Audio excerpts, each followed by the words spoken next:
Yo, what is good, YouTube? Back here with another reaction video.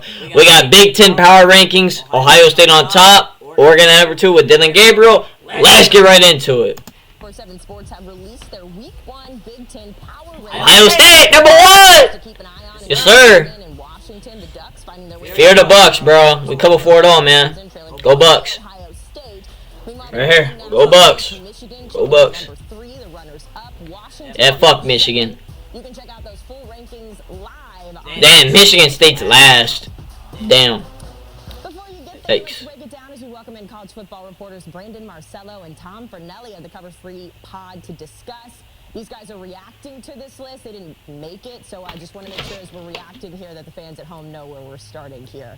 We're going to start at the top with Ohio State. They're number 1 both in the AP and in these rankings. Sir. Brandon, I'll come to you first here on this one. They opened the season up against Akron, so it should be a win if history tells us anything. But when you look at the schedule, do you see a hiccup at all here for Ohio State? Oh, yeah, it's Oregon. I think everybody's got that date. Shut your bald ass up! Circle on their schedule right now, and right now I've got Ohio State number 1 in my power rankings, so to speak. But I think Oregon, because of the way the schedule rolls out for them, is more conducive for Oregon actually winning the Big Ten this year. In fact, they're my preseason pick to win the Big Ten because of the schedule and the way it shakes out for them. Ohio State. What? Listen, when you just look at it on paper right now as we go into the season, Ohio State has the most stacked roster in all of college football. So, yes, put them number 1. But 2 or 3 weeks into the season, things are going to shake up. Everybody out there needs to wipe the slate clean after the first couple of games of the season and actually see. But let me go back for a minute. But they say we don't play anyone. But they say we don't play anyone. All right, the first 3 games, yeah, you can laugh. But I mean, look, bro, 25 Iowa. They're playing back-to-back ranked teams, and then they play a tough Nebraska team with Dylan Raiola, and then they go all the way to Penn State, bro. And then we play Michigan again. Like, what the fuck? What the fuck you mean weak schedule, bro? After the first couple of games this season, and actually see these teams and how they perform. Because on paper, there are like 3 teams out there we go, oh, those teams are better than everybody else on paper. But when we start getting into these games, I think it's going to be very much an easier process of us. Ohio State got a good-ass team, though. But yes, put Ohio State number 1, but that schedule is much more conducive for Oregon to win the Big Ten, not Ohio State. Yeah, shut up, bro. It's an odd way to look at Ohio State's schedule this year because on the one hand, you could mention that they only played 4 road games, and one of those is technically a neutral site game at Wrigley Field against Northwestern, in which history suggests you're probably going to see a lot more red in the stands than you will see purple, so it might feel like a home game for the Buckeyes. But then on the other side of that coin, 2 of those road games that they have to play are at Oregon and at Penn State, 2 of their primary teams. That's what I'm saying, bro. For a Big Ten championship this season. So you do look at this squad, and yes, it is far and away one of the most talented teams in the country. Defensively, they were already elite last season. They were able to retain a lot of that talent. Best record by FBA head coaches. Look who's up there. Right there. Yes, sir, bro.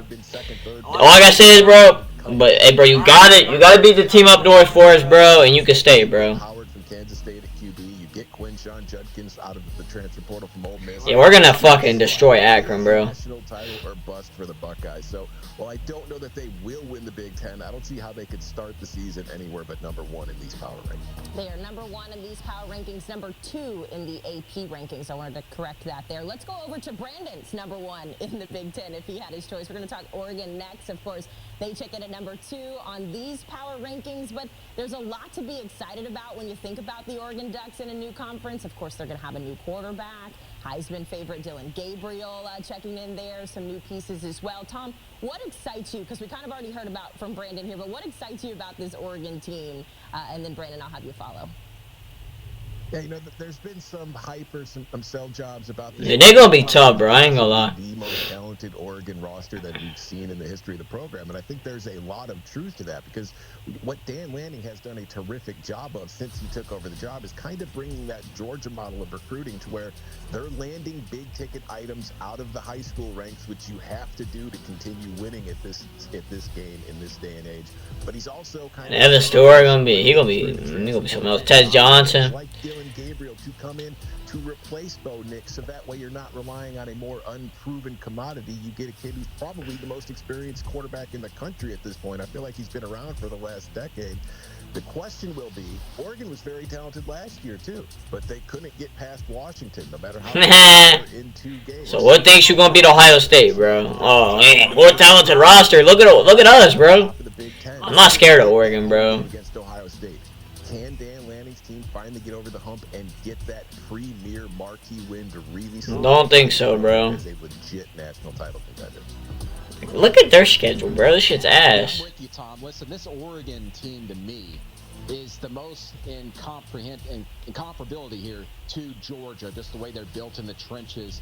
And dare I say, Oregon might actually be better next year with Dante Moore at quarterback and all those pieces with another year under their belt, especially the high school recruiting that they've been doing there the last 3 years under 2024 top 5 incoming transfer rankings. Damn, they got 14 commits, 7 blue chips.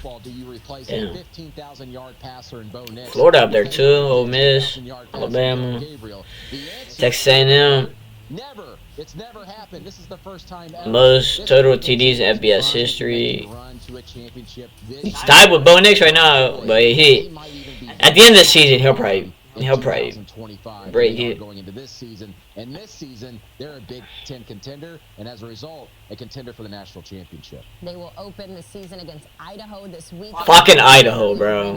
We play Akron, but come on, bro. And then they'll head to the Big House on November 2nd. So I'm curious where these rankings will look when those games roll around. Let's talk about the national champs next. We got the Michigan Wolverines checking in at number 3 on the list. Obviously, gentlemen, there has been so many changes since they won it all a year ago. A new head coach, a new quarterback. Hopefully no sanctions or new suspensions happening up in Michigan. But fucking cheaters, bro. Fuck them, bro. And Brandon, I'll come to you first here. Both Alex Orji and David Warren are the options. Sharon Moore, still not sure who's going to be his starter. I guess my question to you is, how much of the season will be impacted by Sharon Moore's decision to pick either Alex Orji or Davis Warren as the quarterback?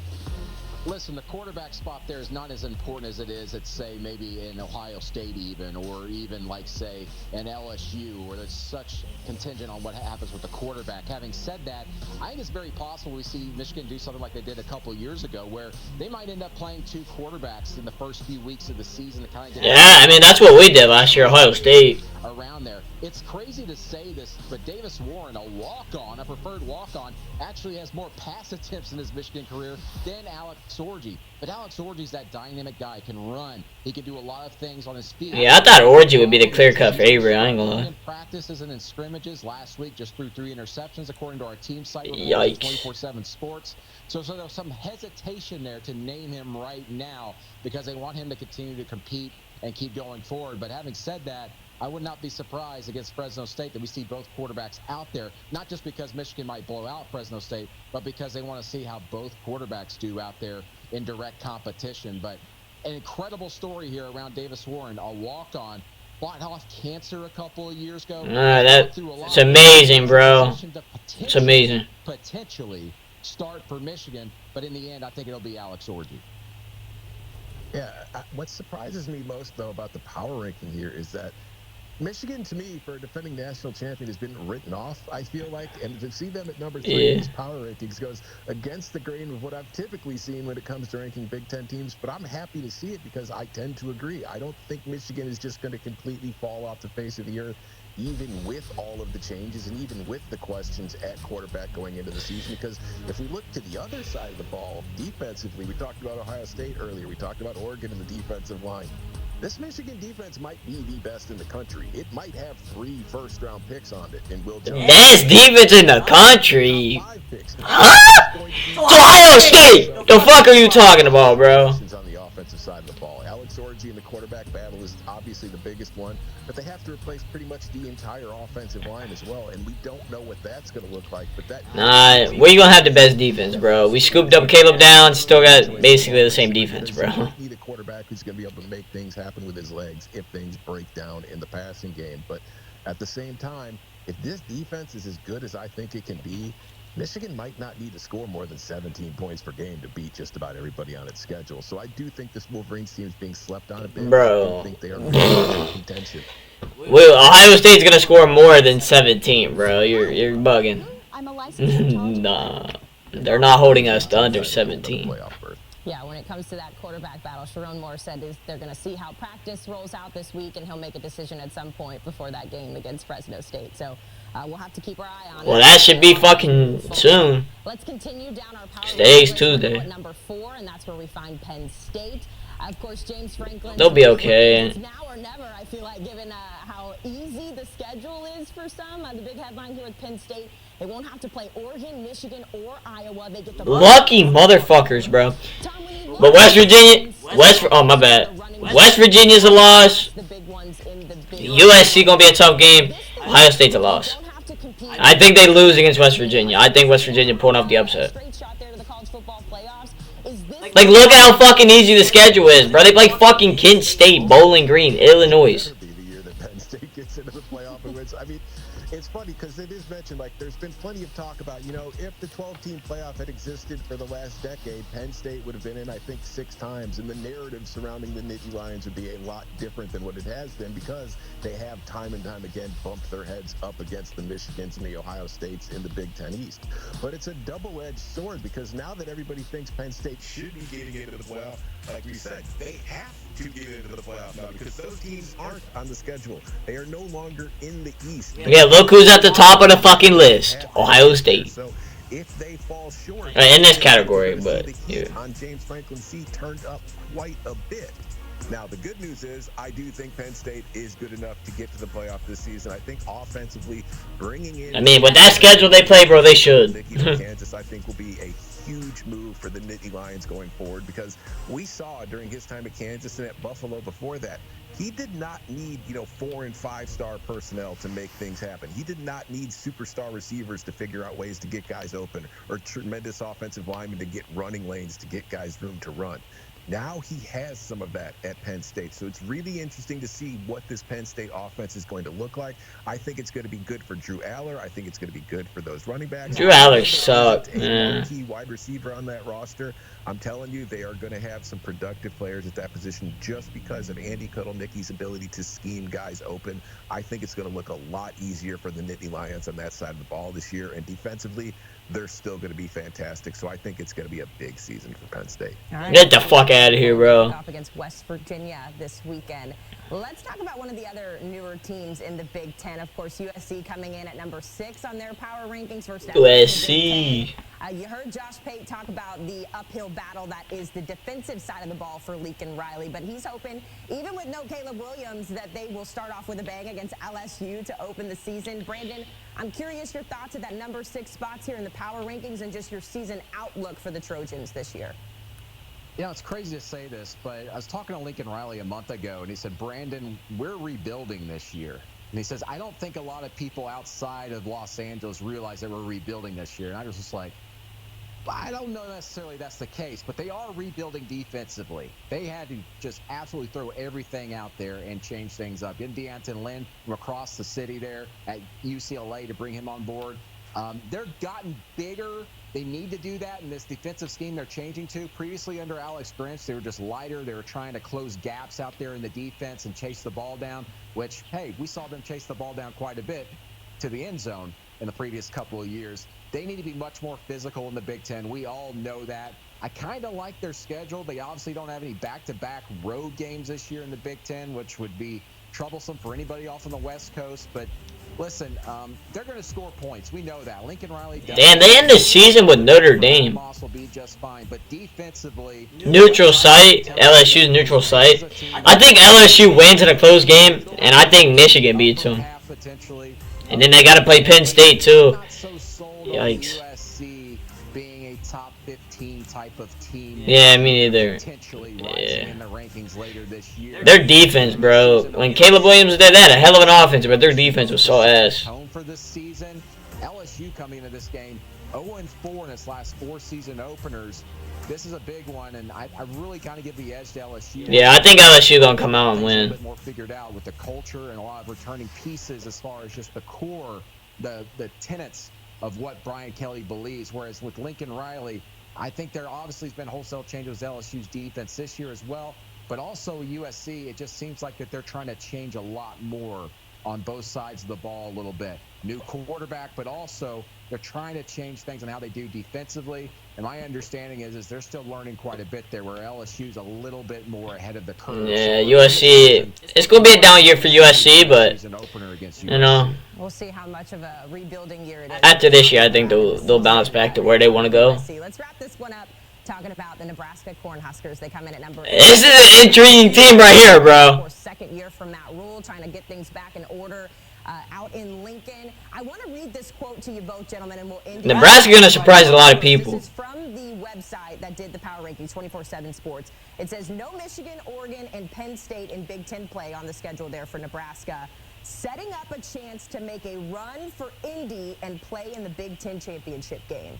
So hear me out, bro. Hear me out. Hear me out. Hear me out real quick. I think Nebraska will make the playoffs. Call me crazy, bro. I think Raiola gonna. I think he's gonna do it. For 150 years, it's never been about what we're. I just think they do it, bro. Raiola's a good quarterback. Oh boy, Nebraska and Yeah. expectations. What could go wrong? They gotta play Colorado though. No, but I think they are going to get to a bowl game largely because of that schedule. yeah, they'll get to a bowl game for sure. Indianapolis getting to a Big Ten championship. That dude right there. Too much Ooh. to ask. We got to take baby steps here. We got to get to bowl games. I think Dylan Raiola could be a great player, and I think he could end up being one of the best quarterbacks in the Big Ten next year or the year after. This year, Yeah, no, next year he'll be up there, I'm just man. hoping he shows progress and doesn't make too many big-time mistakes that you see freshmen make all the time. And I know Nebraska fans have seen a lot of their quarterbacks making a lot of mistakes in recent years. So just consistency is all I'm hoping for from the Cornhuskers this season. Nebraska's got a top 25 team right now, just as far as talent, according to the 24/7 Sports team talent composite. 7 of those top 9 players offensive, including Dylan Raiola, their quarterback. And look at the schedule. They should start 6-1, maybe 7-0 going into the Ohio State game. That's what I'm saying. They gonna be tough, bro. Lincoln, Nebraska, the team believe that, the coaches believe that. Week 2 against Colorado, circle that on the calendar. If they win, That's gonna be a tough fucking game. 6-1 or 7-0 going to Ohio State, and then after that, boy, it is rough on that schedule. But there's going to be a lot of hype around this team if they do what they expect to do in the first half of the schedule. We'll have to see how it all plays out. They open the season against UTEP this weekend. Our Brandon Marcello and Tom Fernelli reacting to the first Big Ten Power Rankings ahead of Week 1. But that's gonna do it though. For the Big Ten Power Rankings, I think Nebraska gonna make a run at the playoffs. You can call me crazy, but they got a good roster, bro. They really do. Raiola, you know, if he lives up to what he can be, bro, they're gonna be good. USC, I look for them to have a down year. I mean, they'll be decent. Michigan, I don't know how I feel about Michigan right now. Have to see what they do. You know, first 3 games. You know, see what they look like. Yeah. We already know what my Buckeyes gonna do, bro. No, hopefully we get a natty this year, bro. Yeah. And who else? I'm forgetting someone. Oregon. Yeah, Oregon. I don't know, bro. I just don't know, bro. But I think Ohio State gonna beat Oregon, bro. People trying to gas that matchup up. Like, it's gonna be a good matchup, but I think we're gonna win. And then Penn State, you know, I don't like that Franklin over there, head coach, bro. I just don't think you got what it takes, bro. You know what I mean? But that's gonna do it for this reaction, though. Make sure we all subscribe.